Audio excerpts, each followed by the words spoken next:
Good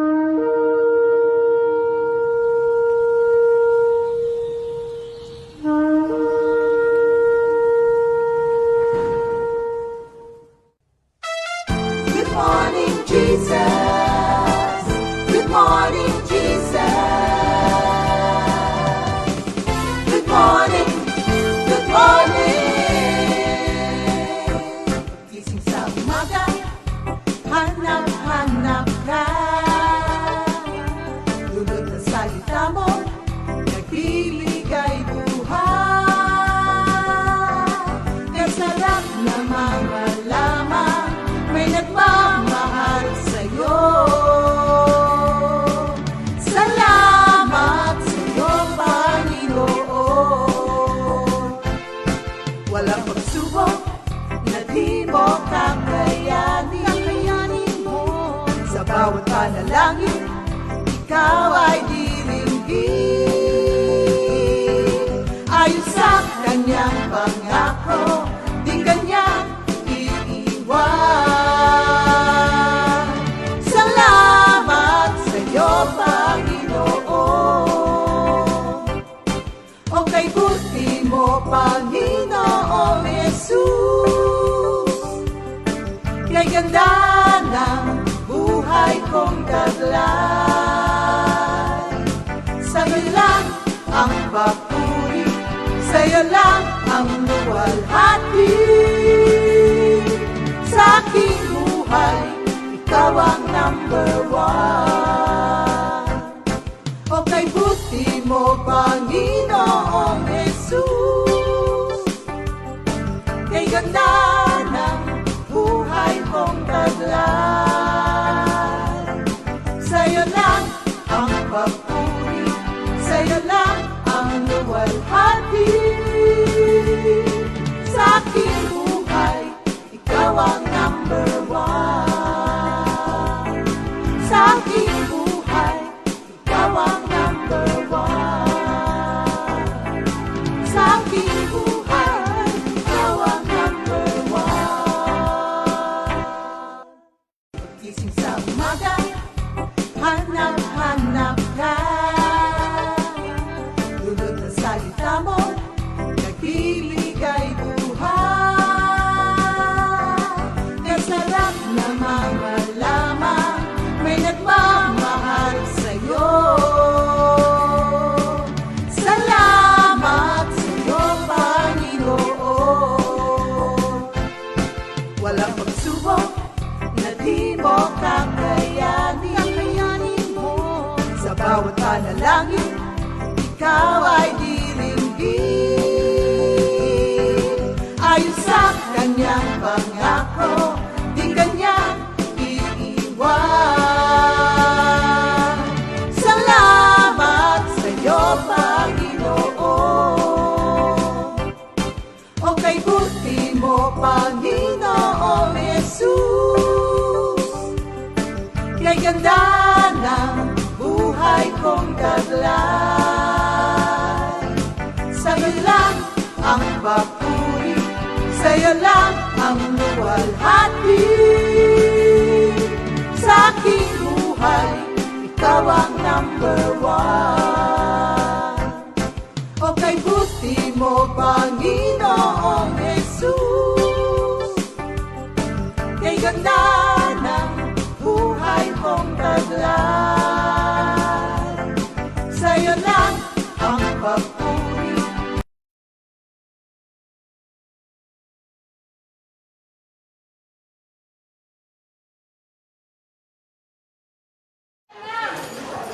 Ikaw okay? Ready? Okay.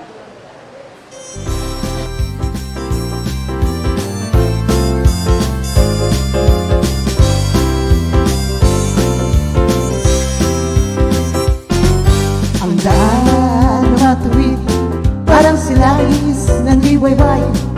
Ang daan na matuwid, parang silais ng liwayway. Tumitindi ang liwanag habang ito'y nagtatagal. Habang nagtatagal, ang daan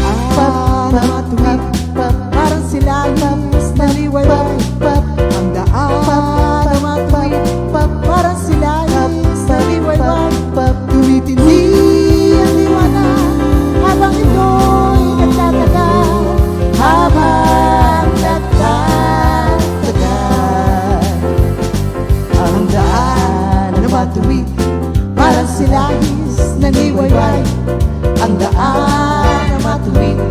Parang silahis na liwayway, tumitindi ang liwanag habang ito'y nagtatagal. Habang nagtatagal, tumitindi ang liwanag habang ito'y nagtatagal. Habang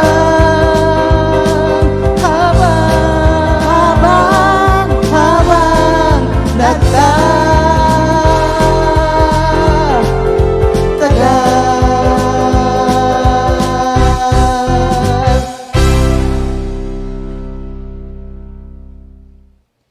Good morning, Jesus! Good morning, everyone! Sa lahat po ng mga nasa kanya-kanyang mga bahay na kasama po namin ngayon, pati na rin po sa mga kapatiran na nagbabiyahe po ngayon. Magandang umaga po sa inyo. At yung mga nasa opisina na inaalaw po na makapakinig habang nasa mga office, maraming salamat po sa inyong pagsama sa amin. Thank you, Lord. Ang daan ng matuwid parang silahis ng liwayway. Ang silahis ba ng liwayway ay ano? Liwayway eh. Saan ba ang liwayway? Di ko alam kung anong English ng ano. Silahis ng liwayway. Baka alam nyo. Ano nga po ba ang silahis ng liwayway? Bukang liwayway. Thank you, Lord. Bukang liwayway pwede ba? Pero silahis ng liwayway. Baka yun din yun, ano? Oh, yan. Thank you, Lord. Kung ano po yun. Ang pag-ibig ng Diyos ay kaparehas nun. Parang silahis. Tumitindi ang liwanag habang ito'y nagtatagal. Siguro yung umaga, yun nga yun, yung beam of dawn. Kaya tumitindi ang liwanag kasi pagka pataas na ng pataas ang araw, ano? Ganon ang... Oo, ganon daw po ang daan ng matuwid. Parang silahis ng liwayway, nagniningning, nagliliwanag ang kanyang buhay. Nalito na ako.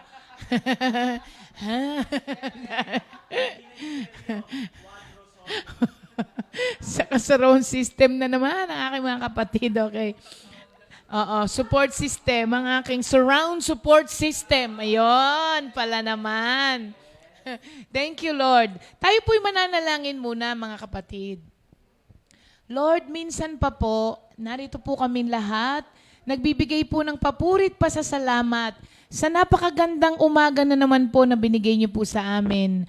At kahapon po, Lord, sa mapayapa at makabuluhang araw na lumipas po kahapon na sinamahan mo po kami. Kaya salamat po, Lord. Thank you, Lord, sa magandang pakiramdam ngayong umaga. Maraming salamat po, Lord, sa malakas na pangangatawan, walang aray, walang sakit. Maraming salamat. Napakalaking biyaya na po nito, Lord. At alam po namin ang karagdagang pagpapala na matatanggap po namin sa umagang ito sa pamamagitan po ng iyong mga salita ay matanggap po namin ng with open heart, Lord. At bukas na kaisipan. At ito po ay maging pagpapala sa amin at maisapamuhay namin sa maghapon na ito. Maraming salamat muli, Lord. Pangunahan niyo po kaming lahat dahil kami po ay wala pong magagawa kung wala po kayo sa amin. Thank you for your presence, Lord. In Jesus' name we pray. Amen. Thank you, Lord. Okay, mga kapatid. Ang atin pong VOTD for today, actually, for this week, kung aabot siya ng isang week, ay Jeremiah 3:22 pa rin po. Return, you backsliding children, and I will heal your backslidings. Yan, hanggang dun lamang. At kitang-kita ko na ngayon. Ang malayo, malayo ang tingin, hindi na duling. Thank you, Lord. Okay. Sa pagpapatuloy po nung ating lesson na naumpisahan kahapon, habang ito'y pinag-aaralan ko, ako'y nagsisearch din po. Kasi minsan nga, ang topic po natin na backsliding ay hindi po halata. Para po yan palang cancer. Pag yung umpisa pa lang, wala siyang halos symptoms. Wala kang mararamdamang aray, ganun. Hanggang makita ka na ng ibang tao, parang namamayat ka. Ganon. So, tapos ikaw naman, ha? Parang wala naman akong ginawa para pumayat ako. Tapos, hindi mo yung pinansin. Finally, nung nakaramdam ka na ng symptoms at pagtingin sa'yo, stage 4 na. So, yung backsliding po ay hindi po siya biglaan o abrupt na pangyayari sa buhay natin. Kaya nga po, mas medyo delikado siya dahil subtle po siya. Ibig sabihin, hindi po halata na nagaganap sa atin. Kaya maganda po siyang pag-aralan ngayon. Thank you, Lord. Kahapon po, pinag-aralan po natin kung ano po ang ibig sabihin ng backsliding. Ito po ay turning away from God.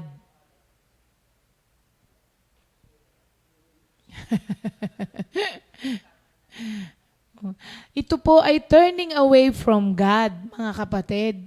Ibig sabihin, lumayo sa Panginoon. Tapos ang isa pang na-topic natin kahapon na meaning niya ay growing cold and leaving the first love.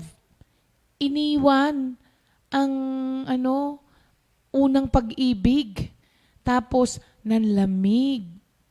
Ang panlalamig po ay hindi halata. Kaya nga minsan, sasabihin sa inong mga ibang kapatiran, "Uy sister, parang di na kita nakikita lagi. Di ba nagagalit ka pa nga?" "Hindi kahit naman wala ako dun, kasama niyo pa rin ako sa spirito Ganon.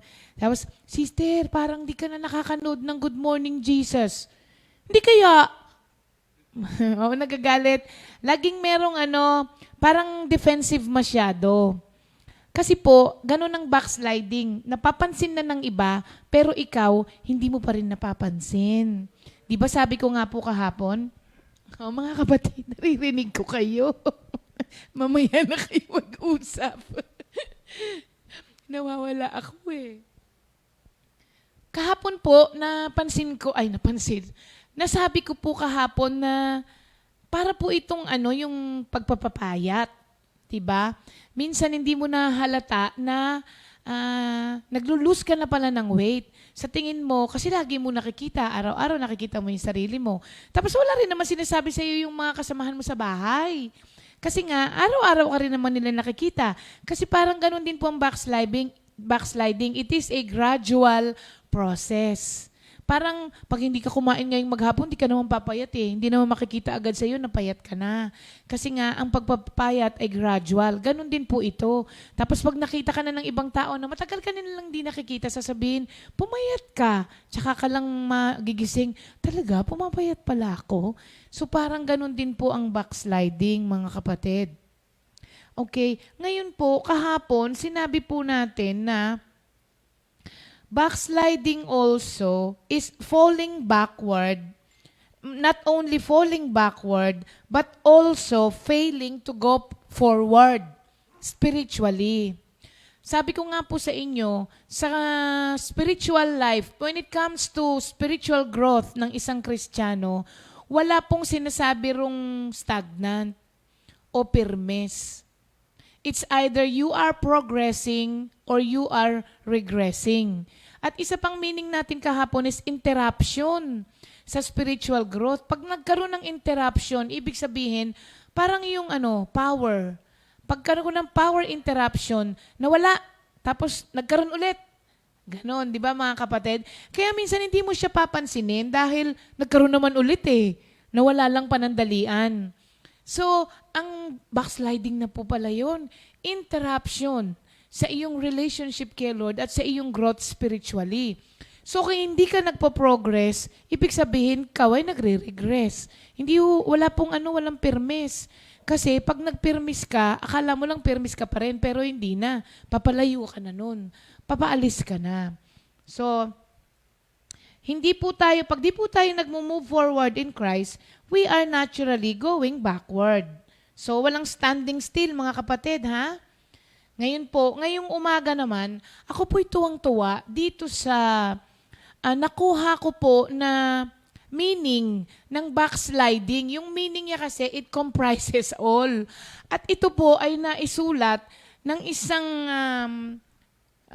theologian way back 1800. So, 200 years ago, nung ito ay isinulat po niya, mga kapatid. Alexander lang ang pangalan. Baka ikaw yun, Beb. Alexander po ang pangalan niya. He is a 1800 theologian. At natuwa po ako doon sa kanyang meaning na sinabi.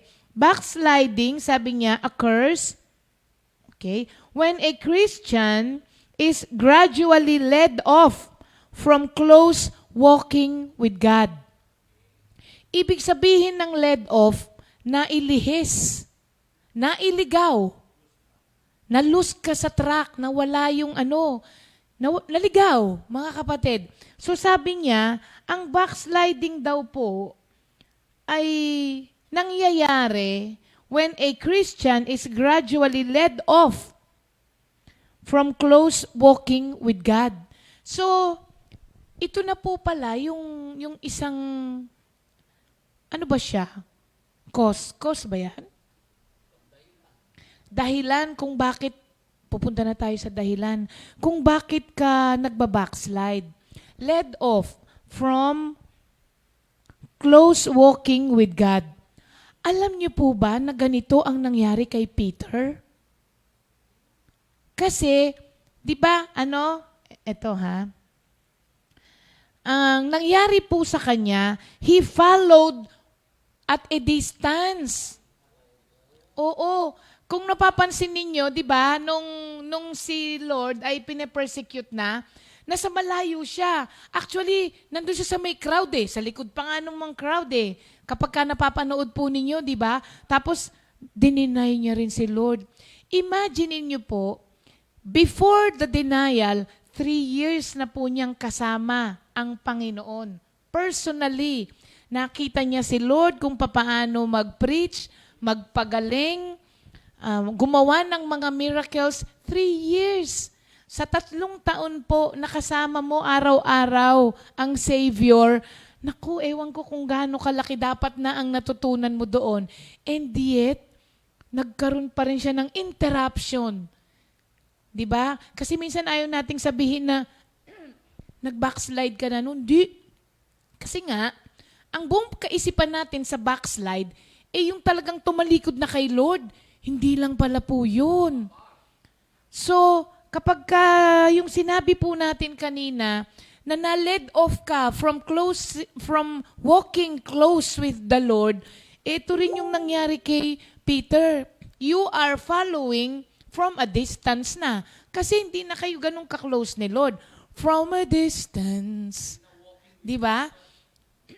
Walking with Jesus pa rin, but from afar. Malayo na. Sa mga napag-aralan po natin, o kaya nanonood po ba kayo ng National Geographic, mga kapatid? Minsan. Kapag kayong mga lions ay meron po nagugutom at meron po silang prey, di ba, lumalapit ba sila agad? Hindi pa, di ba? Dahan-dahan. At alam niyo po ba na kaya pala, di ba minsan nanonood, para namang ing-ing naman itong nasa likod mo na. Di ba gumaganong ka pa? Kasi ang lakad pala ng mga lion ay hindi mo maririnig. Dahan-dahan. Tapos, ang gagawin po nila, they will watch you from afar muna. Babantayan ka nila. Pag nanonood po kayo, alin ang unang ina-attack nila? Hindi. Anong prey? Alin sa mga prey nila ang kanilang ina-attack? Yung nahiwalay. Yung nakahiwalay sa karamihan. Yun ang unang ina-attack. Kaya, if you are walking with Jesus from afar, mas madali kang ma-attack kasi yung mga strugglers ang tawag nila doon Ang mga naghahanap ng sisilain, hinahanap nila yan yung mga, kasi pagkaalam mo, kasama ka ng karamihan at pansinin po ninyo, kapag ka naglalakad kayo sa madilim, mas malakas ang loob ninyo pag may kasama kayo, tama? You feel safe kapag ka may kasama kayo. Kaya nga, bisan, di ba, pagkatakot ka, di ba, Minister Otan, mag-CCR ka sa gabi. Sasabihin niya kay Ana, naiihi ako. Sabi ni Ana, umihi ka, samahan mo ko. Di ba? Mas malakas ang loob mo pag may kasama ka kasi you feel safe. Pagka lumayo ka na kay Lord, ganun ang nangyari po. Dito kaya nag-backslide, mga kapatid. Kapag ka po ikaw ay nag-uumpisa na you are following from a distance, sige kayo na lang, dito lang ako. Kaya nga, di ba, pagka fellowship, pagka may mga nakaupo sa likod, sinasabi nung MC sa atin, dito kayo sa harap, dito kayo sa harap. Ayaw, hanggang sa dumating ang panahon, nakita na lang namin itong tao na to, nakaupo na malapit sa pintuan. Tas ngayon, wala na siya. Kahapon lang kasama namin, ngayon wala na siya. So, ganun po yun. Hindi natin napapansin. Kaya, do not follow from a distance, mga kapatid. Kasi po, yung closeness sa Panginoon ay napakahalaga sa isang Kristiyano. Alam niyo po, if you are following from a distance, half-hearted na ang commitment mo pagka ganun. Kasi hindi ka na yung masigasig, from a distance na eh. Ayaw mo nang lumapit dun sa pinaglilingkuran mo. So, don't follow at a distance, mga kapatid. Get close. Oo, get as close as possibly you can with the Lord, mga kapatid. You can never be too close with the Lord. Kaya, do not follow from a distance. Huwag niyong gawing, ano yun? Theme song, yung from a distance. Huwag yun, ha? Pangalawa po, when you loses the lively sense of divine things. When you loses the sense of divine things. Ang ibig sabihin po nito, hindi ka na masyadong interesado sa mga bagay na spiritual. Hindi ka na masyadong interesado sa panonood ng Good Morning Jesus. Hindi ka na rin interesado sa pag-share ng Word of God sa ibang tao. Tapos, hindi ka na natutuwa kapag ka merong ginagawa ang Diyos sa buhay mo. So kapag nawala na po yung yung sense of divine things sa buhay mo, medyo mag-search na tayo. Para bang dati nung makakarinig ka ng mga ganyang pagtuturo o kaya, halimbawa, kumakanta. Dati pag kumakanta, tumatalon ka. Tapos, wala kang pakialam dun sa mga katabi mo. Talagang parang kayong dalawa lang ni Lord. Ngayon, pag kumakanta, nakahalukip-kip ka na. Nagkakasayahan na lahat sa paligid mo, pero ikaw, deadma ka pa rin. Sa aminin mo man po at sa hindi, mga kapatid, there is already something wrong kapag ganun na ang damdamin mo. Dati kung kumanta ka kay Lord, taas ang kamay mo. Ngayon, nasa bulsa mo na. Tapos, dati pagka nagwo-word na, may Bible ka, tsaka ballpen, sulat ka ng sulat. Lahat ng mga lumalabas sa bibig ng mga tumatayo, sinusulat mo. Ngayon, naglalaro ka na. Anong pangalan nun? Hindi, laro nila. Nag-ML ka na habang nagwo-word. O kaya, sa oras na ito, habang nakikinig kayo sa akin, scroll kayo ng scroll na gano'n sa FB po ninyo. O kaya doon sa mga messages nyo, tingin po kayo ng tingin. Guilty ba tayong lahat doon? May guilty ba sa inyo doon? Oo, ako guilty rin ako minsan sa ganyan. Kaya nga sinasabi nga nila, tanggalin mo yung Bible mo sa sa cellphone mo. Kasi kapag minsan biglang merong nag-notification, matitempt ka na i-check mo kasi notify ka mga kapatid. So, ano po natin? Huwag nating sabihin, baka sabihin nyo sa akin, grabe naman yan, para yun lang, ang liit na bagay, hindi naman siguro. O sige po, Wag po. Hindi po. Pero, sinasabi ko po sa inyo, nag-uumpisa po, kaya po siya gradual process. Nag-umpisa po siya sa mga, it is a series of small choices that you make na ang akala mo ay wala lang, pero lumaki na pala ng lumaki. Hindi na natin napansin, naging makapal na yung pakiramdam natin pagdating dun sa mga ganitong bagay. So, hindi na, wala nang sigla. You lost your lively sense of the divine things. Wala nang enthusiasm. Wala nang kagalakan kapag ka nakikinig. Tapos, nagsasalita na, kinakausap na ng Diyos sa mga naririnig na salita, hindi pa rin, dinededma pa rin. Kasi nga, nawalan na ng interes. Nawala na. Pangatlo, when one becomes too much attached to the world and too much occupied with secular concerns. Ulitin ko. When one becomes too much attached to the world and too much occupied with secular concerns. 1 Timothy 4:10. Nabanggit ito sa akin ni Pastor kaninang umaga. Si Demas. Demas fell in love with the world. Ito po yung nangyari dito na sinasabi, when you become too much attached to the world. Sa ibang version, ang inilagay nga kay Demas, and Demas loves the things of this life. Yun ang nangyari sa kanya. Pagka po pinag-aralan nyo si Demas, ano po ito? Ang tawag na ni Paul sa kanya ay co-worker. Kapag sinabi mong co-worker, ang ibig sabihin ng di ba? Co-teacher, co-worker. Ibig sabihin, equal. Equal kayo, parehas kayo. Parehas kayong worker, di ba? Parehas kayong teacher. So, equal kayo. Ang tawag ni Paul sa kanya ay co-worker. So, ibig sabihin nito, matagal na niya tong kasamang naglilingkod kay Lord. Nung si Paul po ay unang nakulong, nandun si Demas. Tapos sabi ng mga ibang scholars, malamang po dito sa pangalawang pagkakakulong ni Paul ay nandoon din siya. Pero ito yung time na umalis siya. Kaya paglabas ni Paul, wala na si Demas. He fell in love with the world. Ibig sabihin, bumalik siya sa mundo. Naging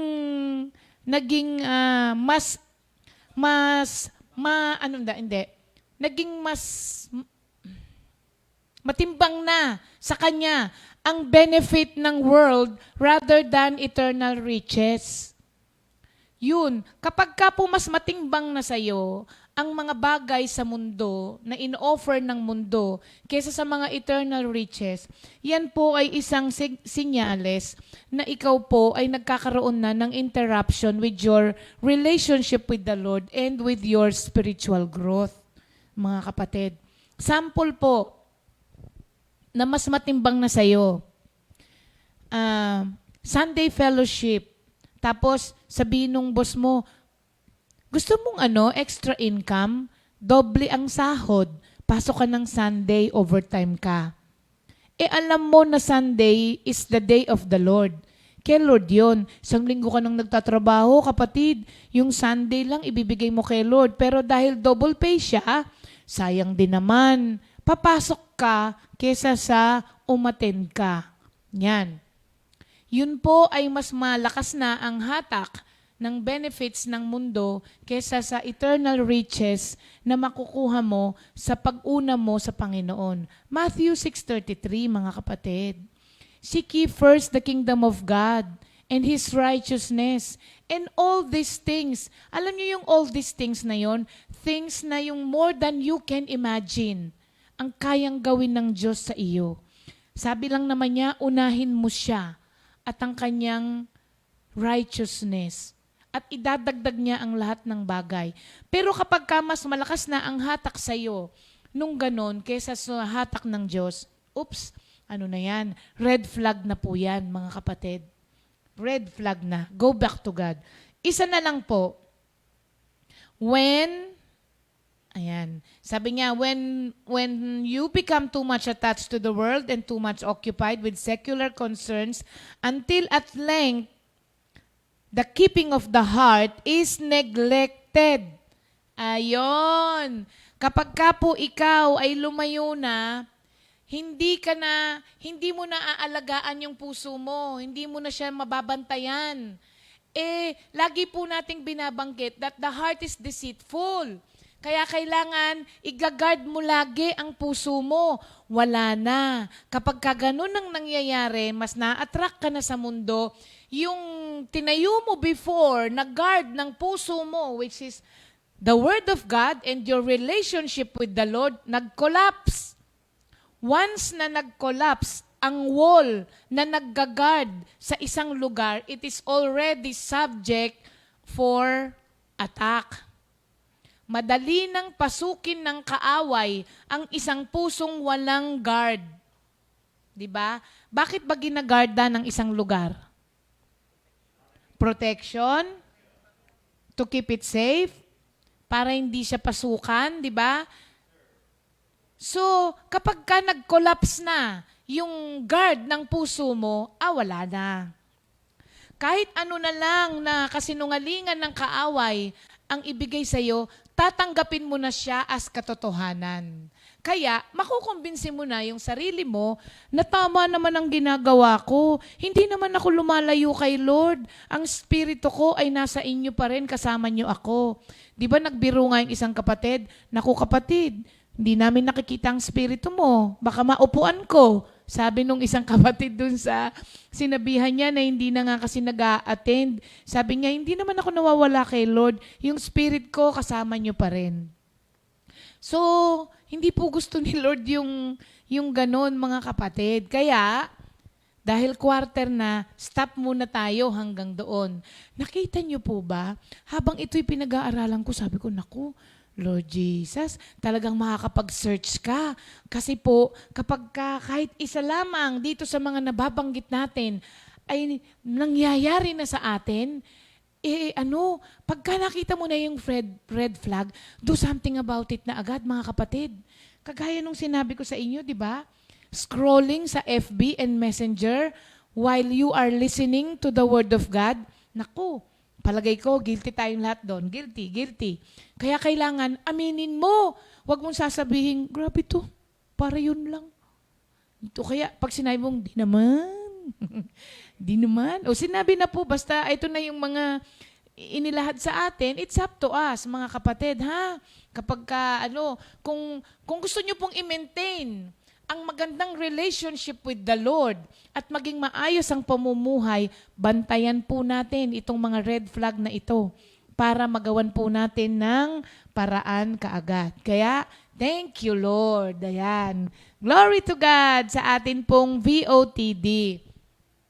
Sabi nung si Ephraim ngayon lang, sabi niya, ngayon lang daw siya nakapanood ng live ulit. Kasi, na-snatch. Ang tawag doon? Parang kay Arnold, kinuha nang hindi alam. Yung tablet niya, may nanghiram daw sa bus nang hindi nagpaalam. Oo. Nakatulog ka ba, Ephraim? Kaya hindi mo na malayan. Pero thank you, Lord, daw ngayon. Ayan, nandito na siya ulit at nakakanood niya. Kaya, taga-Alaminos pa ito, mga kapatid, si Ephraim. Pangasinan. Hindi Alaminos sa sa Laguna. May Alaminos sa Laguna. Yung dinataanan natin, di ba?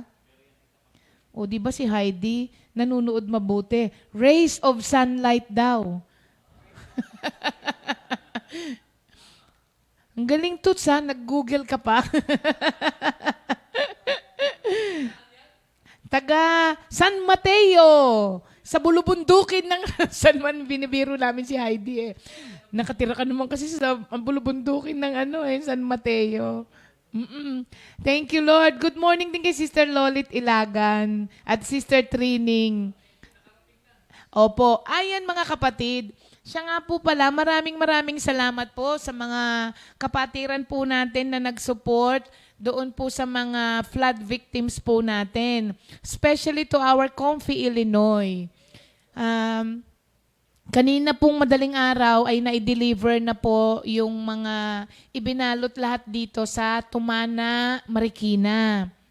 At yung iba naman po, dahil malayo masyado sa atin ng Isabela, kinostro na lang po natin kay Sister Marla yung mga tulong na ipinahatid po ninyo, mga kapatid. Hindi man po natin na kilala kung kanino mapupunta yon.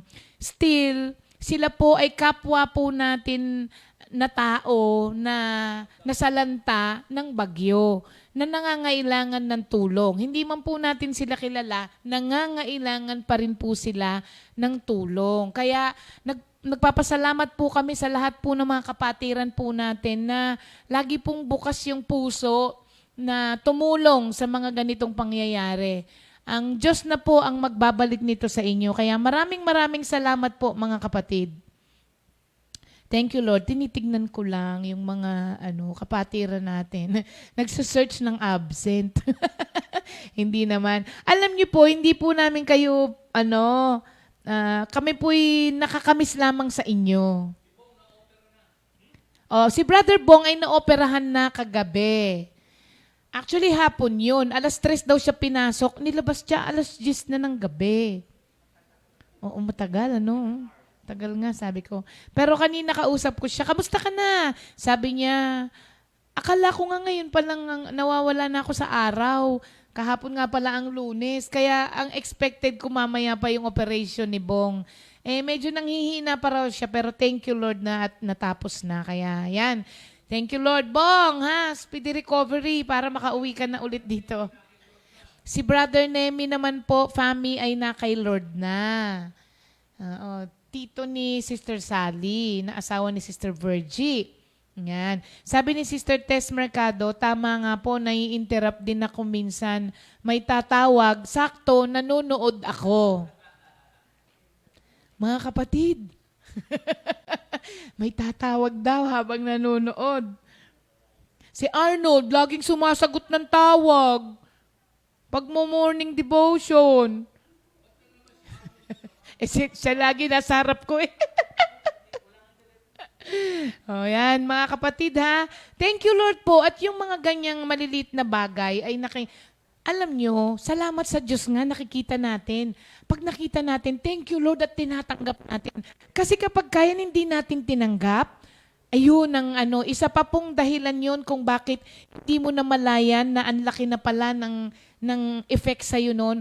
Kasi sinabihan ka na sa maliit na bagay, niresent mo pa. Hindi mo na pinansin, tapos niresent mo pa. Kapag wala nang magtutuwid sa'yo, yun na, mapapahamak na. 'Di ba? Merong mga bata na spoiled brat ang tawag kasi hindi itinutuwid ng mga magulang. Kaya paglaki nun, nagiging sakit ng ulo rin naman ng mga magulang din. Kasi yung mga magulang ang hindi nagdisiplina. Yan. Thank you, Lord. Okay. Ngayon naman po para sa ating birthday. Ayan. Happy birthday po sa ating mga kapatid na sina Sister. Sige, diyan ko na lang babasahin. Ito na lang. Ang daming parang may birthday. Birthday ngayon ni Otan? Happy birthday, Minister Otan! Birthday pala ni Otan, babe, yung regalo mo. Happy birthday kay Minister Otan Bartolome. Happy birthday, Tan. Ba? Ano pala yun? Magkasunod pala yung anniversary nyo, no? Tsaka birthday ni Otan. Nag-birthday siya kanina sa Tumana. Nagpunta ka ng Tumana? 4:00, oo. O, di ba? Magandang yan sa birthday ni Otan. Merong kang pagpapalatan na tatanggapin. Oo. Mula sa kayamanang di mauubos. Di ba? Kayo naman, siya nga ang may birthday, siya ang may tatanggapin. Dapat tayo nagbibigay sa kanya. Oo. Lagi na lang tayo ang Okay, Sister Melva, di maano. Happy birthday po, Sister Melva. Sister Vance Olaes, happy birthday, Vance. Sister Jonalyn Del Rosario Opiniano. Oo nga, no? Sister Jonalyn, happy birthday. Kay Sister Maria Lau. Si Rien to? Ay, happy birthday, Rien! O, di ba? Maria siya. O, wag yun ang tanungin kung bakit Rien. Parang sa akin, Marian ako. Wag yun ang tanungin kung ba't Ria. O siya, Maria. Dapat akin yun eh. Maria. Tapos dapat pala akong Rien, Marien. Tapos ako Maria, Ria. No? Ba't ba kayo nangingelam sa mga nanay namin? Happy birthday, Rien! At happy birthday din kay Brother Champ, Serad. Brother Champ, happy birthday. Meron kang pagpapala galing kay Pastor Romy. Pastor Romy, na nasa Kalo ngayon at sa mga Cabral na clan. Good morning sa inyo. Oo, Pastor Romy, birthday ni Brother Champ. Si Brother Juan Alamag. Asawa ni Sister Virgie? Brother Juan Alamag. Brother Juan, happy birthday. At kay Iya Castillo. Happy birthday, Iya. Ngayon pa lang ang birthday niya sa Amer. Si Iya. Si Iya nung maliit yan kasi magkasunod kami ng bahay. Pagdadaan ako, sasabihin niya, Iya! Iya rin kasi tawag niya sa akin si Iya. Oo, Iya! Baby pa siya noon. Oh! Sabi niya, Iya, Alec? No, pag sabi, Iya, Alec? Sabi niya, nasibig niya sabihin, asan si Alex? Ganon. Pagka naman siya dumaan, Alec! Sabi niya, Iya? Pero ngayon hindi niya na tayo kilala. Kasi lumaki na siya ng Amerika eh. Happy birthday po sa inyong lahat, mga kapatid. Sige, kantahan natin sila, Sister Jam.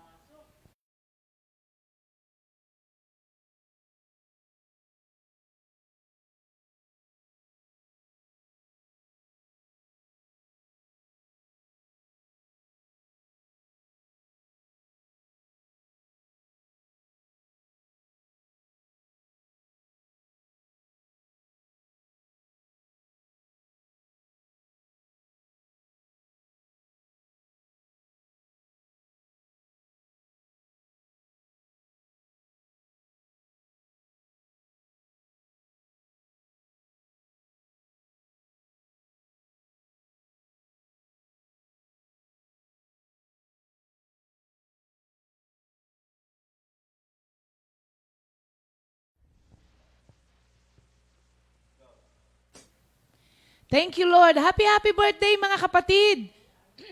Today is Chris Talk Tuesday. At meron po kaming ipapakita sa inyo.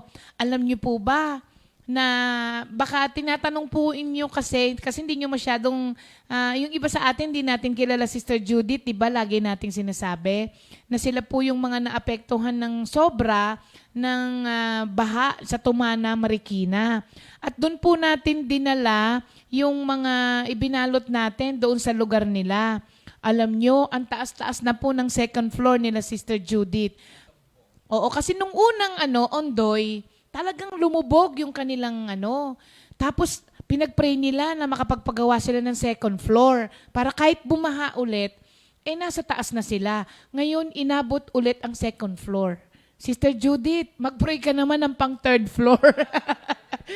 Umakyat sila sa bubong. Alam nyo, nung pinuntahan nga po ito nila Minister Jerry, sabi nga nila Minister Jerry, nung pumasok daw po sila sa bahay, hindi nga rin daw po nila alam kung paano sila tutulungan at kung paano rin magsisimula kasi talaga naman pong wala nang natira. Puro putik.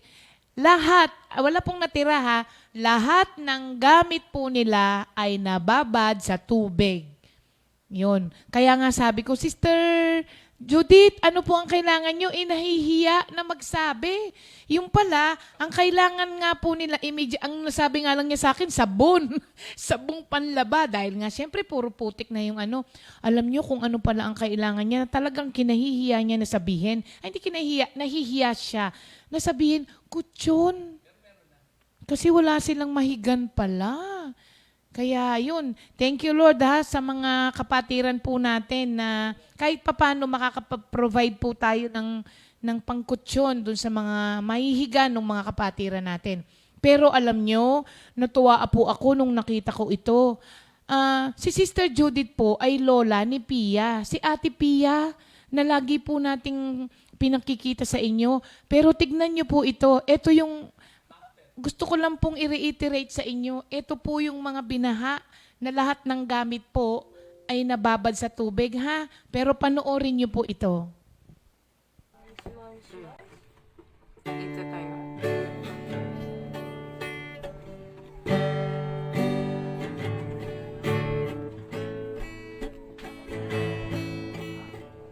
Ano bang pagsubok? Ano bang pagdadali? Di ako matatakot pagkat sama.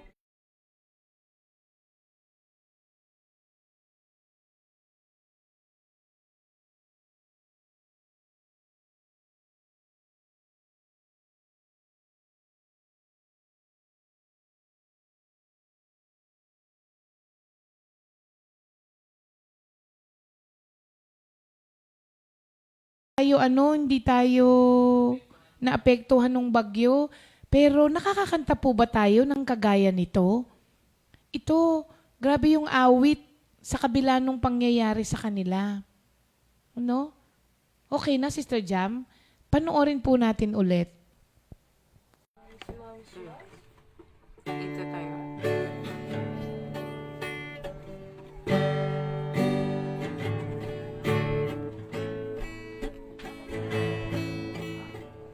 Ano bang pagsubok? Ano bang pagdadali? Di ako matatakot pagkat sama kita. Ano bang pagsubok? Ano bang suliranin? Di ako matatakot pagkat dadayan ka. Napiling ko, o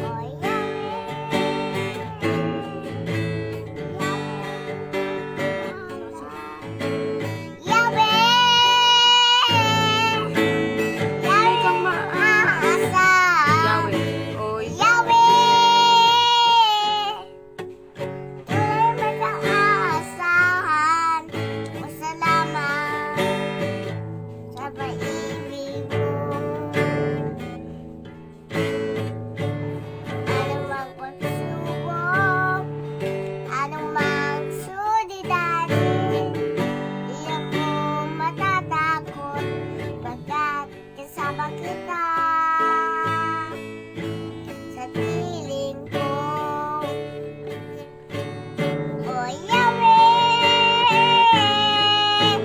Yahweh, Diyos at Yahweh, tunay mag-aasahan o salamat sa pag-ibig mo. Salamat. O salamat sa pag-ibig mo. O salamat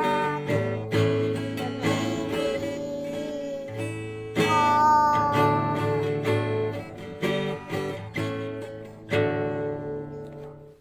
Thank you, Lord. Bibihira po ang makakaawit ng ganyan kung naranasan po natin yung naranasan ng buong pamilya. Pero ayan po, di ba? Anumang pagsubok, anumang suliranin, di ako mangangamba pagkat kasama kita. Masyadong clear. sa kanila, mga kapatid, na anumang pagdaanan po nila ay kasama nila ang Diyos. Doon nanggagaling yung joy po nila. Alam mo, Sister Judith, pagtawag ko, Sister Judith, po! Tapos, mahagik-gik na tawa. Kamusta po kayo? Sabi niya, ay mabuti po. Ganon. Samantalang yung mga hindi naman lumubog ang bahay, kamusta ka naman? Ito. Bihira, mga kapatid. Kaya, nawawag mawala sa atin yan. Yan yung po yung sinasabi ritong lively sense of divine things na pinag-usapan natin kanina. Kaya thank you Lord, Ate Pia. Maraming salamat. At para po sa ating new song of the week, we only have 31 days before Christmas, mga kapatid. Kaya nakalimutan ko, dahil may 31 days na lang tayo before Christmas, nakalimutan ko ang memory verse. Mag-extend na lang ng oras yung mga kapatid natin. Kahapon, nung wala yung salamin kong to, lumabas na ako ng bahay. Sabi ko, ay naku Lord Jesus, yung salamin ko, ikot ako ng ikot. Sabi niya, bakit? Bumalik ka. Salamin ko, naiwan ko. Hanap ako ng hanap. Beb, nandiyan ba sa baba yung salamin ko? Hindi ko makita. Sabi niya, wala rito. Suot ko. Suot ko wala siya dito. Dahil kasi reading ng, di ba dalawa yon, yung isa ko pang distance, tapos yung isa reading. Dahil reading, nakaganyan siya, di ba? Kasi reading glass, di syempre hindi ko siya nakikita. Hanap ako ng hanap na salamin ko. Tapos sabi ko, Lord Jesus, sabi niya, bakit? Nasaan na? Nakita mo? Oo, nasaan? Shoot ko.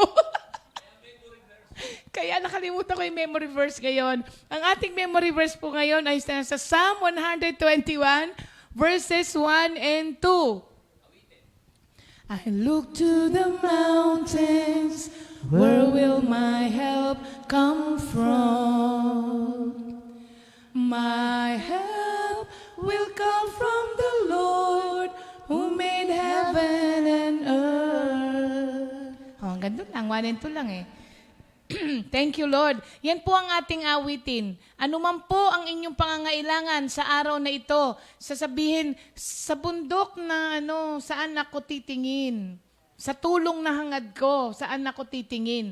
Kaya sabi doon, sa bundok ni Yahweh, to the mountains, at ang iyong tulong na hinahangad, sa Diyos magmumula, mga kapatid. Sa Diyos magmumula, sa kayamanan niyang di nauubos. Thank you, Lord. Sige po, ngayon na po para sa ating new song of the week.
Ikaw ang kumikilos sa buhay ko, O Jesus.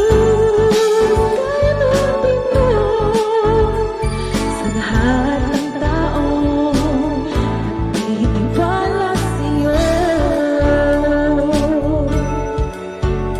Sa lahat ng tao, nagtitiwala sa'yo.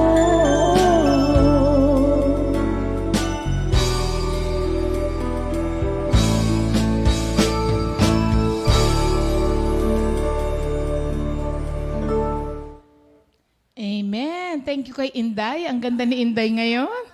Si Inday Jamie na nasa Bohol. Ah. Bigla kong nakita si Pinky, oh. Durens. Hello, Pinks. Good morning sa iyo. Kamusta ka na? Oo. At pinagtulungan talaga ako ni Brother Jess Evangelio at ni Brother Enol.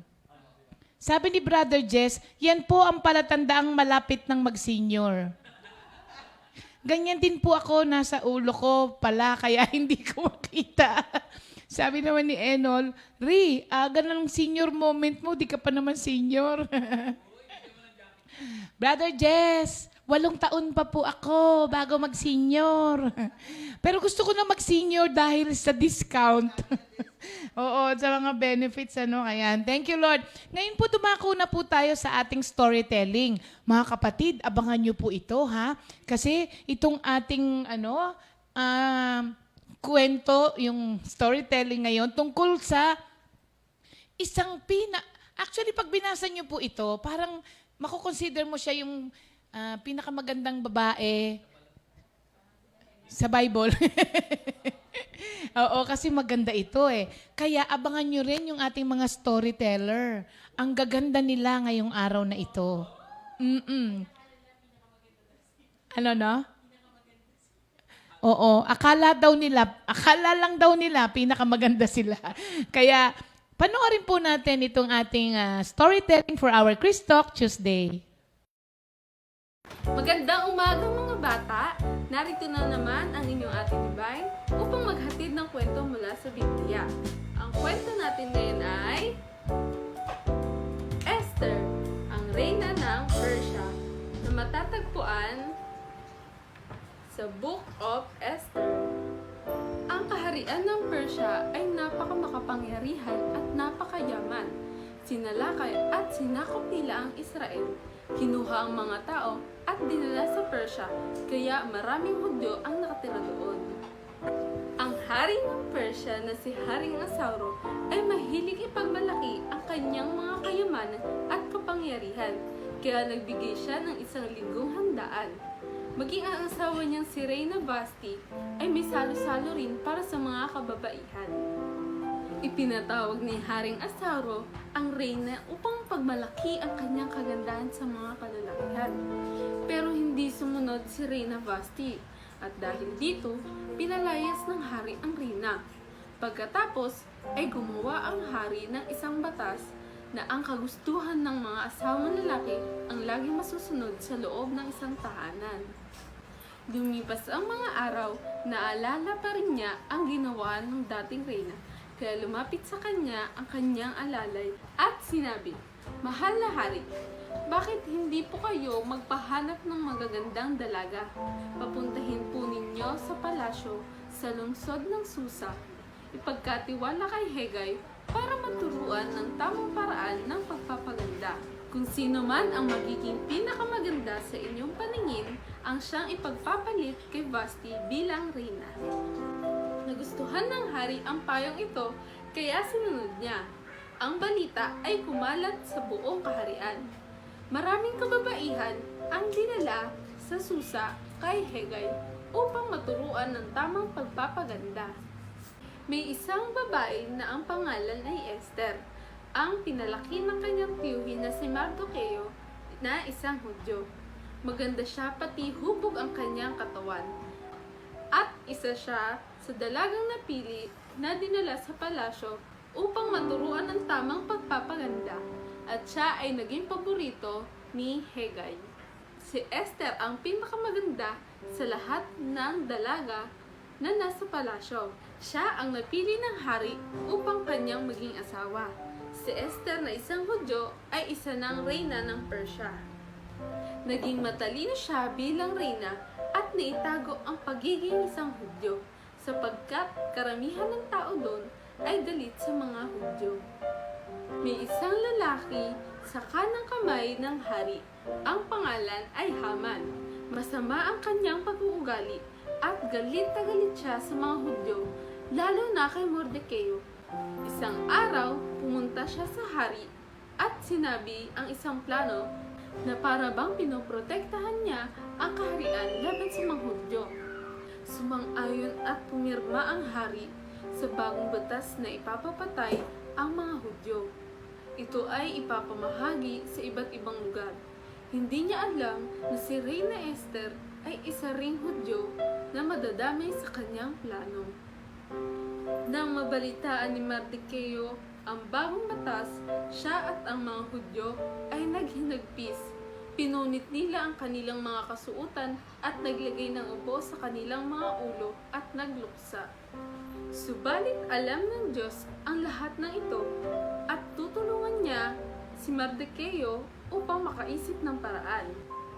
Inisip niya na kahit hindi pwedeng baliin ang utos ng hari, ang pagiging asawa ng hari ni Esther na isang Hudyo ay makakapagligtas sa kanila. Hindi papayag ang hari na mapatay ang kanyang asawa. Hinikayat ni Mordecai si Esther na sabihin sa hari na siya ay isang Hudyo. Subalit, natakot si Esther na humarap sa hari sapagkat walang pinahihintulutang pumunta sa hari nang hindi niya pinatawag sapagkat ito ay kanyang ipapapatay. Kahit na alam niya na delikado ang kanyang buhay, sa pagharap ng hari, nag-ayos at nagsuot ng pinakamagandang kasuotan si Esther upang humarap sa hari. Tumayo siya sa pintuan ng palasyo ng hari at nang matanaw ng hari, ito ay natuwa sa kanyang scepter na nangangahulugang pwede siyang lumapit sa kanyang trono. Tinanong siya ng hari kung ano ang ibig niya at ito ay ibibigay kahit pa kalahati ng kanyang kaharian. Ang kanyang huling ay ibibigay niya. Simple lang ang kanyang kahilingan, ang makasama sa hapunan si Haman ng kaaway ng mga Hudyo at ang hari. 2 beses na hapunan ang hiniling ni Esther. Humanap siya ng paraan kung paano sasabihin ang masamang plano ni Haman. At sa ikalawang hapunan, nagkaroon si Esther ng pagkakataon na sabihin sa hari na siya ay isang Hudyo at ipinaliwanag ang kahihinatnan ng masamang balak ni Haman laban sa mga Hudyo. Nang marinig ito ng hari, siya ay galit na lumabas sa hardin. Alam ni Haman na paparusahan siya ng hari, kaya nagbakaawa siya kay Esther na iligtas siya. Saktong pagbalik ng hari, inabutan niyang nakadapa si Haman sa kamay ng sofa na inupuan ni Esther. Inakala niyang gagawa ng masama ang kanyang reyna. Agad siyang dinampot ng mga kawal. Naalala ng isang personal na tauhan ng hari ang ginawa ni Haman na bitayin sa tabi ng kanyang bahay para kay Mordecai, ang taong nagligtas sa buhay ng hari, at doon binitay si Haman. Minsan pang buwis-buhay siyang pumunta sa hari upang hilingin na pawalang bisa ang batas na nagsasaad ng paglipol ng mga Hudyo. Kaya nagpadala siya ng bagong utos na pinagpapawalang bisa ang utos. Sa susunod muli mga kids, paalam! God bless!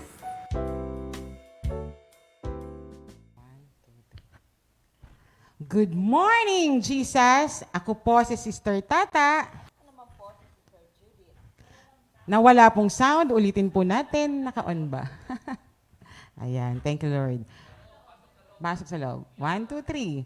Good morning, Jesus! Ako po si Sister Tata. Wala pa rin po siyang sounds. At siya naman po si Sister Judy. Lalo kaming pinasaya.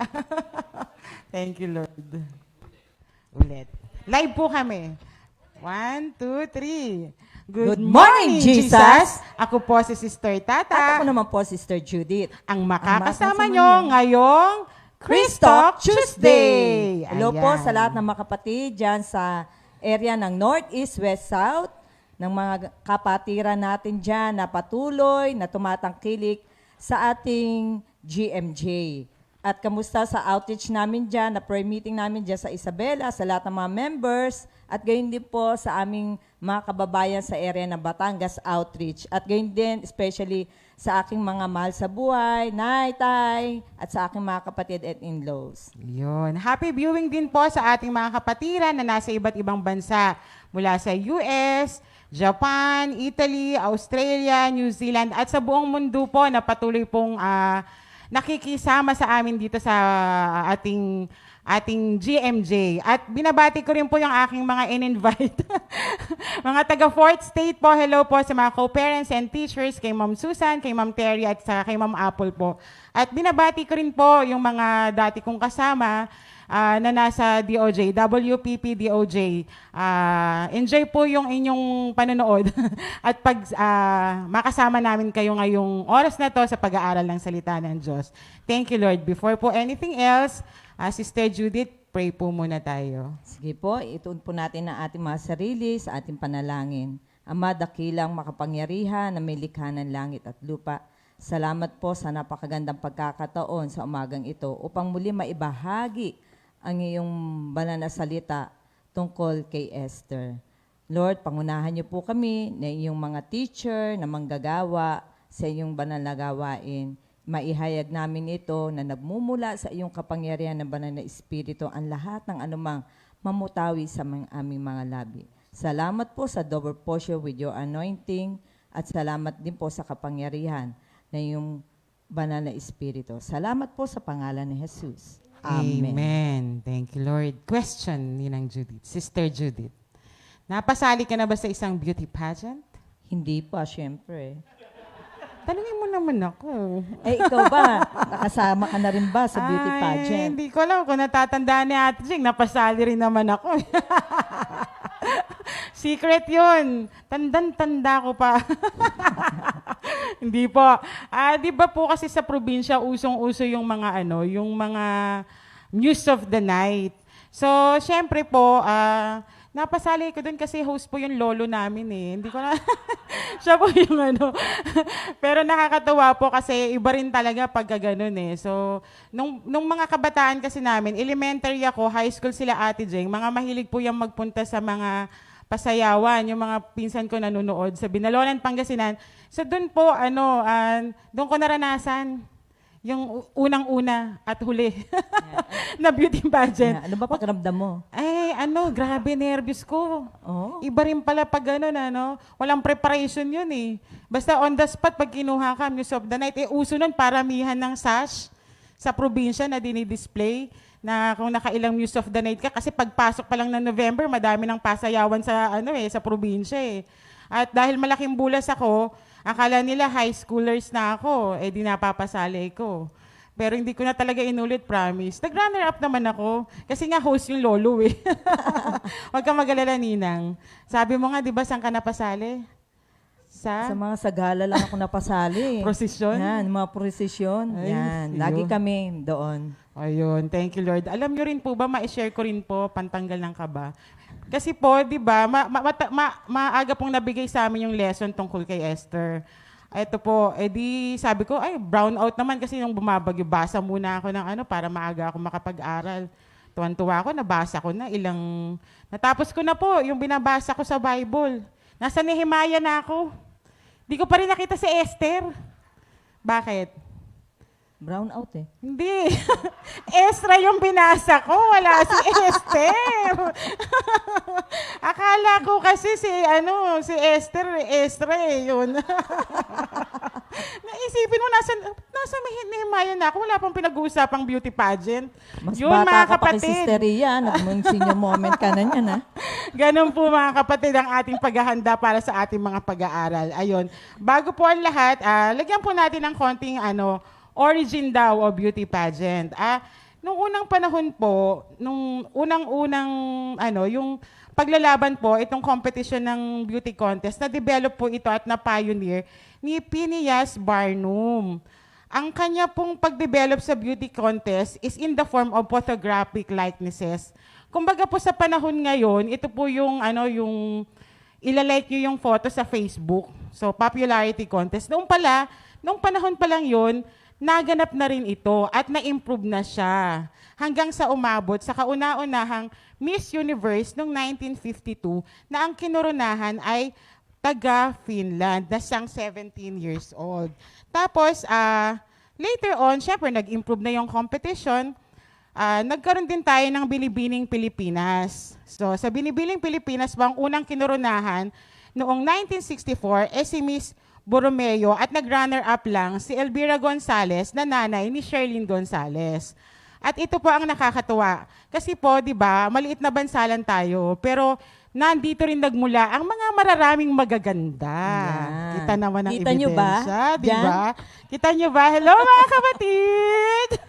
Ayan. So sa mga titles po natin na naging Miss Universe, ay una pong na-crown ay si Gloria Diaz noong 1969. Yan, pinanganak na ako dyan, 1969. O, di ba? O kasama ka na rin sa mga Napanood ko yan nagsimula eh, na sa yan. TV. O, tapos si Margie Moran noong 1973. At noong 2015 po, yung very controversial na si Miss Pia Wurtzbach. Kasi di ba nagkamali ng announcement? Pretty talagang Pinay. Grabe na Sobrang yan. controversial yan. Yeah, Kibia. at ang pinakamagaling na umikot, si Miss Catriona Gray ng 2018. Yan. Perfect Ayan. ang rampa niya dyan. Oo, sobra sa ganda rin ng mga gown niyan. Pero mga kapatid, sa nasulat talaga, nasa Biblia ang kauna-unahang beauty pageant na naganap. Ito po ay, at sabi nga, di ba kanina, ang kauna-unahang renown na pinakamaganda talaga at kinilala ay si Queen Esther. So, Sister Judith, paano po natin ipapakilala si Sister Esther? Yan. Tung si Sister Esther, Queen. I mean, di pa siya reyna dito, kaya Esther. Kasi naman, Yan. kasing Siya ganda. ay isang Hudyo. Anak siya ni Abiahel. Take note binanggit ni Sister Divine na pamangkin. Pero, Pinsan po siya ni Mordecai. Maliit pa siyang bata, ay maaga na siyang naulila sa mga magulang niya. Kaya mula noon, siya'y inampon, inalagaan, hanggang sa ito'y lumaki. At talagang masasabi mong napakagandang babae at kabigha-bigha nitong si Esther. Kaya, itong si Esther, nakita ko yung meaning ng pangalan niya. Ang ganda. Hinalantulad ang kanyang pangalan sa isang halaman. Kasi ang salitang Esther sa Hebreo is Hadassah. At ang meaning po ay myrtle. Sa Tagalog, mira. Isa itong uli ng halaman na namumulaklak. Nakita ko to sa internet, sabi doon sa dictionary, a small tree with shiny green leaves, pleasant smelling, white flowers, and blue-black fruits too.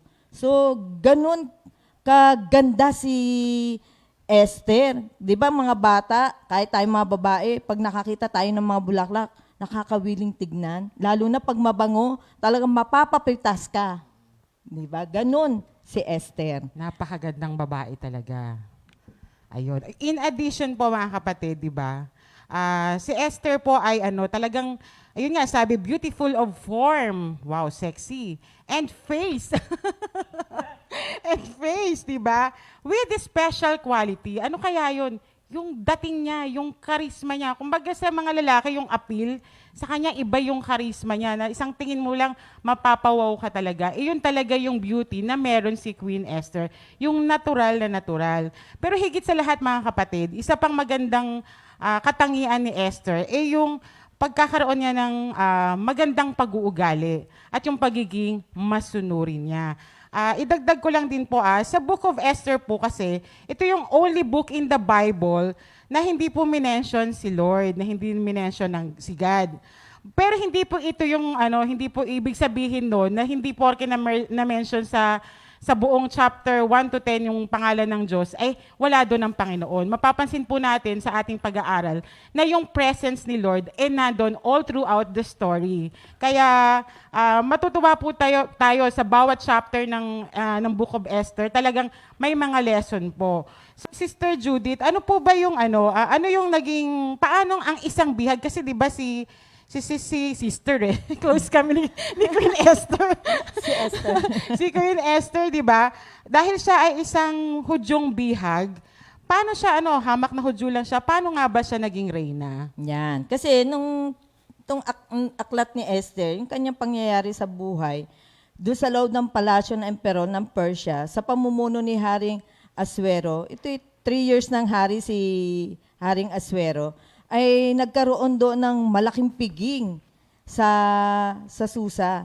Dahil sa 3 taon na siyang hari, ipinagmalaki niya, isinare niya yung kanyang blessing sa loob ng 180 days na nagpapakain sa lahat ng tao. Maging ito sa pinakamataas sa pinuno hanggang sa pinakamababang uri ng tao. At maging si Reyna Baste, nagpakain din siya sa mga kababaihan. Ang nakita ko dito, nagkaroon dito ng hindi magandang pagkakaunawaan tong mag-asawa. Sa tuwing may gantong handaan, laging nakita ni Hari na nagkaroon siya ng kalungkutan sa Kasi kasalanang ginawa diba, ni sobrang Esther. lawak ng kanilang selebrasyon. So nalasing na tong hari eh. Ikaw ba naman hindi ka lasing malasing na. sa 180 days? So ando doon na yung kanyang yung kanyang Mawala 180 sa linaw yung kanyang Oh, kaisipan. diba? Yan. So mayabang na, Sister Judy. Kaya nakita ko dito, nagkasala si Reyna Baste. At Oo, ang kasal... Basti. Reyna Basti. Yan. Salamat sa pagtutuwid. Yan. Ang kasalanan niya dito ay naging pasaway siya sa hari. Di ba? Ang utos ng hari, kailan may di nababali at kawalang respeto. Kaya may mga alintuntunin sa mga kanilang kaugalian na kapag ganito ang nakitang ugali ng isang reyna ay tutularan to ng mga ibang kababaihan na magiging hindi maganda sa paningin ng mga kalalakihan. Kumbaga, bababa ang dignidad ng mga kalalakihan. Kaya sabi nung isa niyang pinuno na si Memuko ay humingi siya ng advice. Ano bang maganda nating gawin dito sa ating reyna, si kay Reyna Basti? So, ang gawin nyo na lang po, mahal ng hari, maghanap kayo ng magagandang dalaga sa buong Persya at Media. At kung ano yung mapili nyo, yun ang gawin yung kapalit ng reyna. Yun mga kapatid, ang pagkakataon na nakapasok si Esther sa buhay ng hari. Kung makikita po natin si Queen Vashti, kung ano po yung naging problema niya sa relasyon niya sa asawa, nagpakita po siya ng disrespect. Kasi ipe-present siya tapos tumanggi siya, di ba? So nakita po doon yung disrespect doon sa hari. Alam niyo naman po yung hari. Siya yung above the rule tapos bigla mong gaganunin, hindi babastusin mo sa harap ng mga opisyal niya. Hindi po nagdudulot yun ng kagandahan o kapayapaan. So anong nangyari po doon, yung disagreement na yun, nagkukos po ng yun nga, broken relationship. So naparusahan pa nga siya doon, di ba? At wala ring kapayapaan at walang happiness. So nagkakaroon din doon ng misunderstanding. So sa atin pong mga manggagawa, sa atin pong mga naglilingkod sa Panginoon, meron po tayo mga disagreement with our partners. But it doesn't mean na hindi na i-show mo yung disrespect mo. Madami pong pamamaraan, kaya po tayo nagkakaroon ng mga pag-aaral para po ma-realize natin yung mga way of, yung way po natin para maipakita ng may paggalang kahit meron kayong disagreement na mag-asawa. Napaka-importante po rito na pag pinakita mo yung respect mo, andun kasi yung love. So, when there is love, there is respect. Pag wala pong love, no respect. So, iba po yung pinakita ni Queen Esther dito, ay ni Queen Basti dito. Kaya po nakapasok sa eksena si Queen Esther. So, nakakatuwa po, tulad nga po ng sinabi ko, yung quality niya, yung kanyang ugali, yung pagiging obedient niya. Sabi nga dito, we will get God's favor if we have an attitude of obedience to God's word. Tayo po ngayon, sa panahon natin, sa ating mga buhay, patuloy po tayo na mag-aral ng salita ng Diyos kasi ito po yung guide natin. At iyon po ang ating yellow. Ayun, hello. At nawala. Ayun po. O sige po. Si Sister Judith na, ano nga ba yung mga katangian pang pwede nating idagdag? Yan. Kaya Tungkol kay napabilang Queen Esther? dito si Esther sa karamihan ng mga babaeng natipon sa pangunguna ni Hegeo sa harem. Kaya naispatan siya ni Hegeo kasi nakahulugan siya agad ng loob. Kung kaya una siya nabigyan ng pagkain, magarang damit, at binigyan siya ng mainam na tahanan at may kasama pang katulong na 7. Kasi At may 12 blessed months na blessed si preparation. Esther. Kaya lahat ng alituntunin, syempre, di ba, pagsasali ka sa binibining Pilipinas, may mga requirements at alituntunin bago ka rumampa. Ganun din po si Esther. Parang naranasan. Sinundan niya yung alintuntunin ni Hegay o Hegeo Yes. na bago umarap sa hari, ay kailangan sundin ang lahat ng mga pinag-uutos at ginawa yun ni Esther. Kaya Judith, yung may- ugaling nakita ko dito kay Sa Esther, preparation kasi ni Queen Esther, nung siya ay Ay. rampa, di ba? Oo. Meron siyang pribilehiyo to use all kinds of cosmetics na mamahalin. yan, oo, dito kasi bago ka i-present sa hari, isang taon kang beauty rest. Naku, tinding beauty rest to. 6 na buwan kang mamasahihin, lalagyan ng langis, mira, iba't ibang pabango at iba-ibang pampaganda. Pero ngayon, loto tayo na lang, at saka papaya soap. Ayun, ganun po ang ginawa kay Queen Esther bago po yung unang gabi nila ng hari. Pero nakakatuwa kasi si Queen Esther kasi talagang hindi siya gumamit ng mga ganung bagay. Talagang advice kasi sa kanya, maging natural lang siya. So, pagharap niya sa hari, talagang bighaning-bighani ang hari sa kanya. At nakakatuwa mga kapatid kasi nung i-present po si Esther, she wasn't trying to play the king. Yung magpa-cute lang. But she tried her best to win the heart of the queen. Yun po ang nangyari kay Queen Esther during those time. So, ang additional po na napansin ni Sister Judith ay... Yan. Ang nakita ko dito kay Esther, na ugali, kaya napaibig ang hari. Kasi meron ako napanood na pelikula, yung ang pamagat ay Miss Congeniality.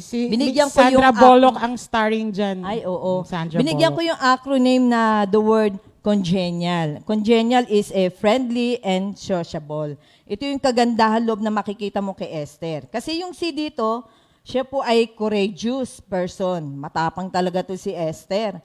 At hindi lang, called and chosen by God. Makakapunta ka ba sa palasyo na hindi ka isa sa mga babaeng napili sa kaharian? At bilang siya'y pinili ng Diyos at napili sa karamihan ng kadalagahan, yung obedient po siya. Naalala niyo yung mga payon ni Mardocheo na Mordecai, yung na wag niya sabihin na kung ano yung lahi niya at taga saan siya. At may takdang panahon kung kailan niya sasabihin ang mga bagay na yon. Kaya meron siyang one heart, one mind. At gayon din, ang pagsunod niya kay Hegeo, sinundan din niya yung instruction na bagong marap sa hari, ay tinupad naman po niya. Kaya makikita mo yung pagiging obedient ni Esther. At yung N, not attached to anything. Kung noong babae magyanggan sa ngayon, never been kissed, never been touched, ganun din po si Esther. At yung G, generous. Makikita mo na may pagka-generous dito si Esther kasi di ba, yung binanggit ni Sister Divine na naggawa siya ng date, piging, upang makausap niya yung hari at si Haman, nagawa niya yun. Bakit? Sa letter E, empowered. Pinalakas, binigyan siya ng kapangyarihan ng Diyos upang maisagawa niya yun. Kasi may alintuntunin doon sa binanggit ni Sister Divine na bawal humarap sa hari na hindi ka pinatatawag. Kasi papatayin, maging ito'y babae o lalaki. At yung N, not abusing. Hindi niya sinamantala yung kagandahan loob ng hari na sabi niya, sabihin mo na yung kung anong ibig mong sabihin. At ibibigay ko sa iyo ang lahat ng kalahati na aking kaharian. Sabihin mo lang yung request mo. Pero hindi niya inabuso ang kagandahan loob ng hari. At yung I, influential. Anong influential na nakita ko dito? Yung bang nakita niyang yung dalamhati ni Mordecai nang nalaman niyang may masamang balak si Haman sa kanya at sa buong lahi nila, labis itong nag-alala at nalungkot. Kaya yung influence na ginawa dito ni Esther, Sabi niya, huwag kang mag-alala. Ito ang gawin mo. Ipag-ayuno mo ko at ipag-aayuno rin ako kasama ng aking mga katulong. Pagdating na 3 araw, haharap ako sa hari. Mamatay na kung mamatay. Biro mo, lakas ng loob ni Esther na sabihin niya yon. At ginawa nga ni Mercadeo yung advice ni Esther.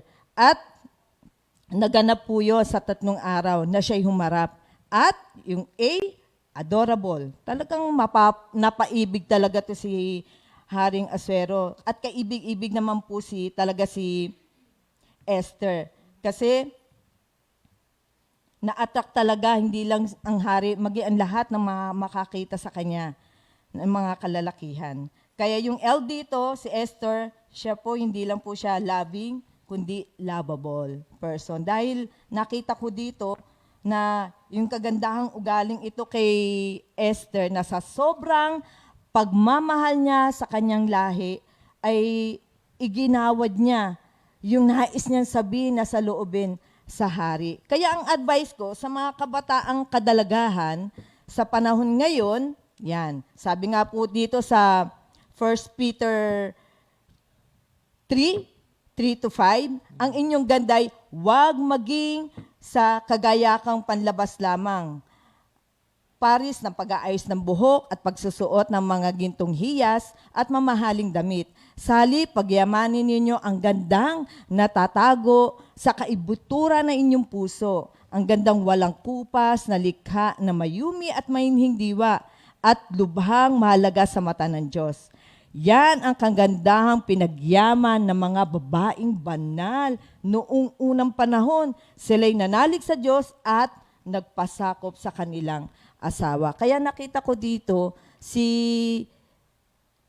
Reyna Baste, pinagpalit siya kay Esther. At sabi nga dun sa Pinalitan siya ni pinalitan Queen siya Esther. talaga. Kaya dito nakita ko sa Efeso 5:22, 5:22, mga babae, pasakop kayo sa inyong asawa tulad ng pagpapasakop ninyo sa Panginoon. Ayun, thank you Lord. At nakakatuwa rin po si Queen Esther kasi hindi niya nakalimutan yung kanyang identity bilang isang Hudyo, di ba? Tulad natin mga mananampalataya, we are God's chosen and ambassador of God's kingdom. So, talagang chosen and ordained tayo. So, paano po ba tayo magre-respond sa ganitong pagtawag sa atin ng Panginoon? So, i-guide po natin yung sarili natin sa buhay ni Queen Esther. Hindi niya kinalimutan na siya ay isang Hudyo. So, nakakatuwa rin po dito kasi, di ba, paano ba naligtas tong mga Hudyo? Kung tutuusin kasi, lowly people yung mga taong to. Pero nakakatuwa kasi alam po natin na hinirang po ito ng ating Panginoon sa buong lahi. Kaya talagang yung protection ni Lord na andon. So, andun na po sa point si Mordecai dun sa talagang hopeless na sila, di ba? Dun sa igagawad na kasi yung paglipol sa buong lahi ng Hudyo. And yet talagang, ayun nga, sa character ni Esther, andun yung courage niya. Mamatay na kung mamatay, di ba? Sabi niya, hinarap niya yung hari para sabihin yung sobrang lakas ng loob ni Queen Esther na basta meron siyang pamamaraan para maihayag dun sa hari kung paano niya sasabihin nang hindi siya nagdi-disrespect na kinikilala niya pa rin yung hari na above the rule. Kaya nakakatuwa yung katalinuhan na meron si Queen Esther. Na ito nga sabi nga dito, yung insight na nakuha ko, if we are facing a situation where it seems impossible to be helped, kasi nangyari kay Mordecai, parang helpless na sila eh. Kasi nga hindi naman batas kasi sa kaharian na paghaharap sa hari, may pagtawag mula sa hari. Kailangan na niyang sabihin dahil magju-date na yung paglipol sa kanila di ba? So talagang andun na lang yung kahit last minute, di ba? Sabi nga sa Word of God, sabi dito sa 1 Corinthians 8:3, but if anyone loves God, he is known by God. So wag po nating kalilimutan na tayo ay laging nandiyan ang Panginoon para sa atin sa bawat pagsubok. Minsan nga, akala natin yung mga time na, naalala ko sila, yung mga kapatiran po natin na nasa Marikina, di ba? Kung tutusin, parang last minute nasa bubong na sila, gabi na, tapos ano. Pero alam nila na may Diyos na nagligtas sa kanila at magliligtas sa kanila at magpo-provide pa sa kanila. Kaya talagang ganun na lang, sabi nga, believe that God is all-powerful and capable of transforming a bitter reality into a life of abundant blessing. Napansin po natin dito, di ba, sa Esther 9 verse 22, yung lahat ng kalungkutan, napalitan ng kagalakan. Yung paghihinagpis, napalitan ng pagdiriwang. Kasi maliligtas po ang lahi ng Hudyo. Kaya ganun na lamang. Sabi pa nga dito, nag-struggle pa sila eh. Kasi di ba, diner pa ni Mordecai si Queen Esther, sabi niya, kahit hindi mo gawin, gagamit ang Panginoon ng pwedeng para iligtas kasi sila yung hinirang ng Diyos, sila yung hinirang na lahi. So talagang andun yung wisdom, andun yung pagsunod ni Esther kay Mordecai. So in times of this, wag po natin kalilimutan na andyan ang Panginoon para tayo tugunin. Sabi nga sa Psalms 27 verse 10b, the Lord will hold us close. So wag po tayong matakot. Nakita ko rin po dito na si Lord gagawa rin ng pamamaraan kung paano tayo ililigtas. Tulad nga nung nangyari doon kay, di ba, kay Esther at kay Mordecai. Naalala ko dito kasi all of a sudden, pinaalala sa hari, yung pagkakaligtas niya sa planong pag-aasasin sa hari, di ba? At si Mordecai ang informant noon. So talagang, yung in times na kala mo nakalimutan ka ng Diyos, nakalimutan ka ng mga tao. Kahit kalimutan ka ng tao, hindi ka kakalimutan ng Diyos, mga kapatid. Totoo yan. Manatili tayo sa presensya ng Panginoon. So, Sister Judith, di ba, meron ka pang lesson about kay... Yan. Ang nakita ko Haman. ditong sa istorya na natutunan ko, yung kay Haman, talaga to si Haman gahaman sa kapangyarihan. Kasi biruin mo, ang taas ng expectation niya, para lang tumaas lalo yung kanyang posisyon. Akala niya siya ang mapaparangalan. Gaya ng kwento ni Sister Divine, hindi siya ang naparangalan. Dahil sa masamang balak, eksakto, no? Na napahiya siya sa tindi ng galit niya na ang naparangal ay si Mordecai. Agad siya pinasundo ng katulong ng hari upang pumunta na sa pangalawang date nila ng hari at ni Haman kay Esther. At doon, eksakto yun, timing na timing, eksaktong sinabi ni King Esther na sila ay pinagbili sa halagang 10,000 upang lipunin at ipapatay. At hindi lang yun, sabi nga ni King Esther, kung yun po ay gagawin lang, ni Queen Esther, na sabi, kung yun po ay gagawin lang kaming alila, walang kaabalahan po sa amin. Pero hindi papatayin lilipunin Hindi lang si Mordecai, maging ang buong angkan. Pero inyet, hindi pa na rin niya sinasabi na siya'y Hudyo. At nagalit yung hari. Sino ba nag-iisip at gumawa niyan ng ganyang pamamaraan? Yan po, kamahalan, ang aming kaaway na si Haman. Kaya dito, dahil sa sobrang gahaman at hindi maganda yung Si Haman kanyang kasi very kaisipan, influential that time, di ba? sabi nga dito sa Kawikaan, isa sa mga kinamuhian ni Yahweh sa chapter 6 verse 18, pusong sa kapwa'y walang mabuting isipan, mga paang ubod tulin sa landas ng kasamaan. At yung akala niyang siya ang mapaparangalan, hindi po siya. Dahil sa masama niyang balak, kahihiyan at galit lang ang sobrang naidulot kay Haman. Kaya dito, sabi ni San Pablo sa 1 Corinthians 10:12, kaya nga mag-ingat ang sino mang nag-aakalang siya'y nakatayo, baka siya mabuwal. Kaya si Haman, siya yung nabuwal. Ang Si ginawa Haman niyang talaga. pagbibigti para kay Mordecai ay sariling patibong sa kanyang kapwa, siya ang napatibong. Di ba? Ayun, oo. Ayun. To sum it up po, mga kapatid, kasi overtime na tayo. Ayun. Mga kapatid, di ba, nakita ko po yung tatlong bagay dito sa buhay ni Esther. Tulad din po ng mga beauty pageant, may I quote po yung best speech po of the Miss Universe Catriona Gray. Yung ilang parts lang po. Una po kasi dito binanggit ni Catriona Gray at sinama ko na rin po sa summary ng ating Queen Esther. Yung sabi nga, di ba, when we are called and chosen, remember these three things. Una po, conquering ourselves. Tulad nung ginawa ni Queen Esther, pinaglabanan niya yung sarili niya. Pangalawa, conquering others. Yung expectations at yung influence ng nasa paligid niya, napaglabanan niya. At higit sa lahat po, yung conquering for a purpose. Ano po ba yung naging purpose ng pagiging reyna ni Queen Esther? To save the entire Jew. Kaya, na-serve po yung purpose niya. So, mga kapatid, life can be hard. Difficult times happen and pain cannot be avoided. Sa panahon bang ito, lalayo pa tayo sa Panginoon? Mga kapatid, let us be encouraged that God is always present. Sabi nga, di ba, sa John 15:15, tinawag tayo na kaibigan ng ating Panginoon. At, and the Spirit is our help sa John 14:26. Kaya po, mga kapatid, patuloy tayong magtiwala at sumunod sa Panginoon. Tulad ni Esther.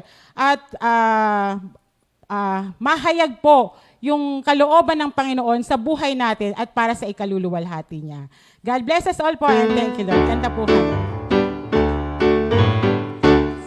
We are called,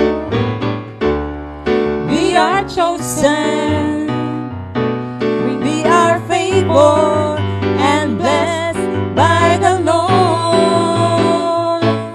Troubles may come, storms may go. We have hope, we have faith that does not waver. We are ambassadors of faith. We live by faith and not by sight. Not our will, but His will be done in our life. Hallelujah, hallelujah, praise the Lord. Thank you, Lord. Pray po tayo. Lord, salamat po sa oras na ito na muli po nahayag po ang inyong kalwalhatian sa aming kalagitnaan. Patuloy niyo po kaming ingatan, gabayan sa araw-araw naming pamumuhay, Panginoon, at lahat po na nakarinig na inyong banal na salita ay maging gabay po nila ito sa araw-araw na kanilang pamumuhay. Salamat, Panginoon, sa buong maghapon. We love you, Lord. We praise you, O Lord. In Jesus' name we pray. Amen. God bless us you. all. See you tomorrow, Thank you, Bible Lord. study.